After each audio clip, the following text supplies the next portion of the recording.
a girl who believes in ghosts but not aliens, a guy who believes in aliens but not ghosts. They make a bet to prove the other one wrong, and within the first episode, they're both proven right, and both of them lose something very important. If you know, you know. This is Dandadan, one of the most chaotic, creative, generally heartfelt anime of the last few years. And with Season 2 currently breaking records, there's never been a better time to start from the beginning. Spoiler-free Season 1 breakdown right now. The hype starts now! The hype starts now!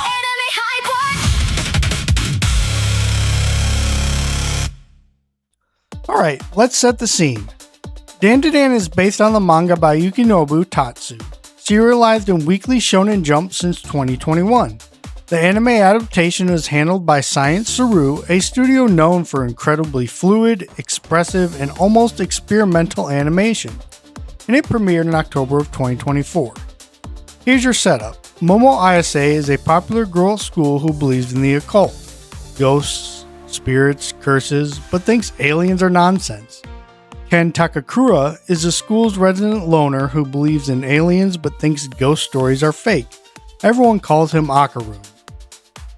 These two end up in an argument about who's right, and because neither of them can let it go, they make a bet.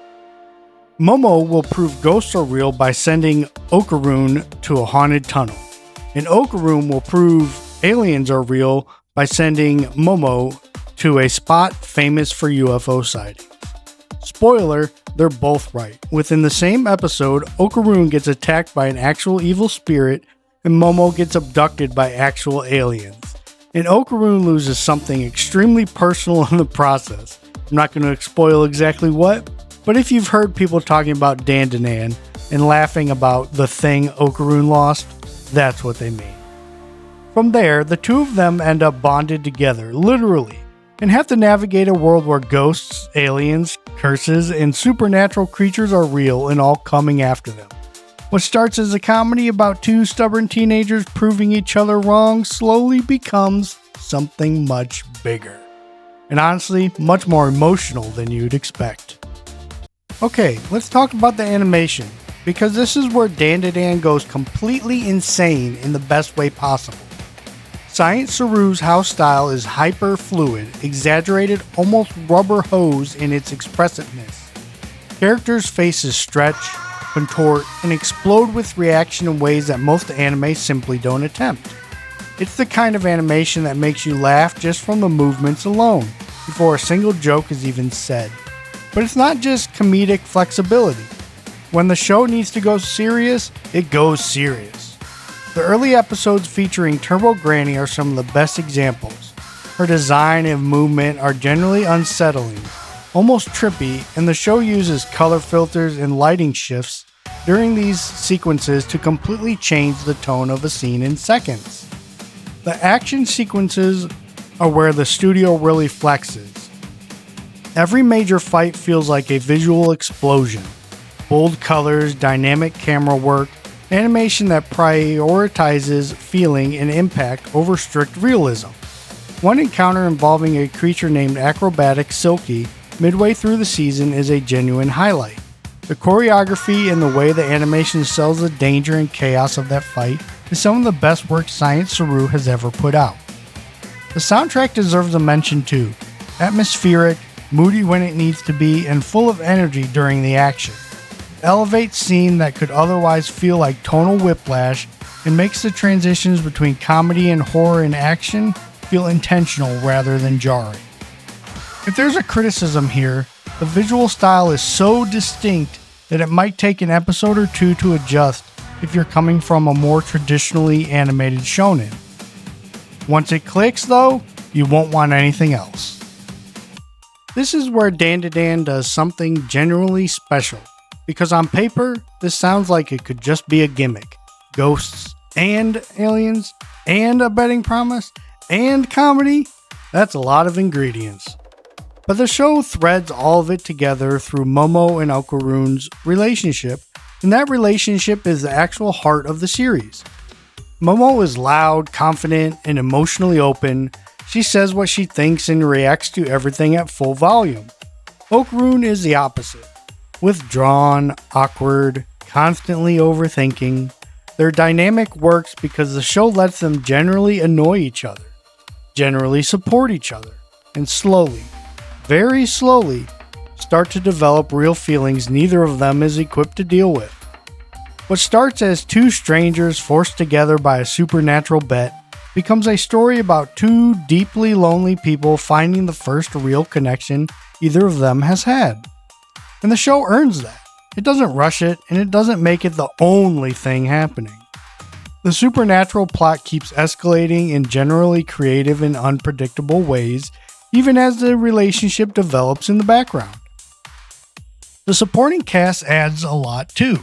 Turbo Granny, despite being terrifying on introduction, becomes one of the most unexpectedly endearing characters in the show through a mix of comedy and surprisingly tragic backstory. Ira, who enters the story a bit later, adds a layer of teenage drama and misunderstanding that's generally funny without ever feeling like padding.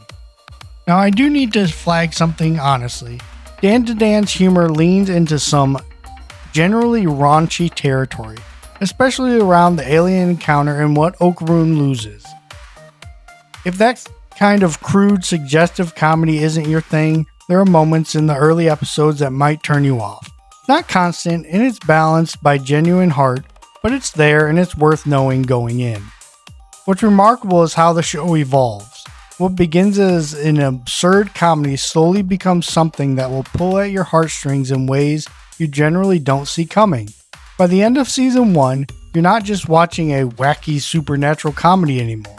You're invested in these two people.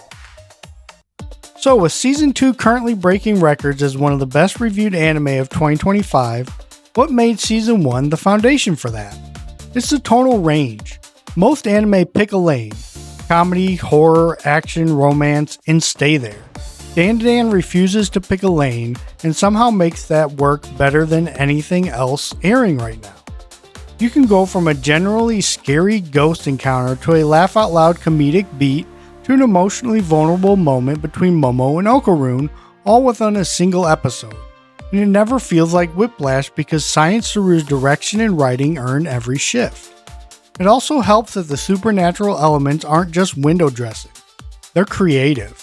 Ghosts, aliens, cursed objects, ancient legends, the show treats all of it with the same energy and creativity, building out a world that feels like it could throw literally anything at you next, and often does.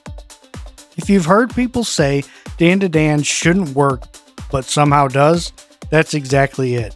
It's juggling more tones and ideas than most shows attempt, and it sticks the landing more often than not.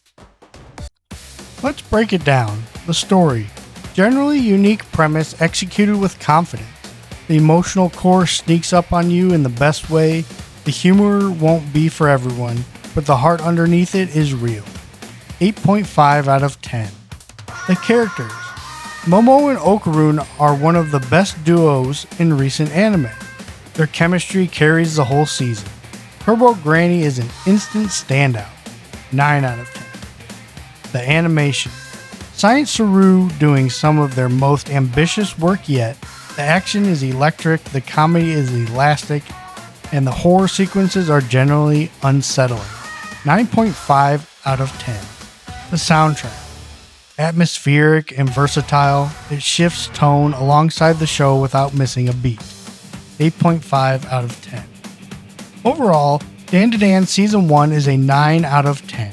This is one of those rare shows that sounds like it shouldn't work on paper and then completely proves you wrong. It's funny, it's scary, it's weirdly romantic, and the animation alone is worth the watch. And the timing right now is perfect. Season 2 is currently one of the best reviewed anime of the year, and Season 3 is already confirmed for 2027. If you start Season 1 today, you have plenty of time to get fully caught up before things escalate even further.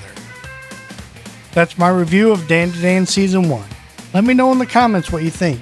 Is the tonal whiplash a feature or a flaw? And for those caught up on Season 2, no spoilers, but is it really as good as everyone's saying? If you're new here, welcome to AnimeHypeWatch. Anime reviews every week. Subscribe and hit the bell so you don't miss the next one. That's it for this one. See you at the next video.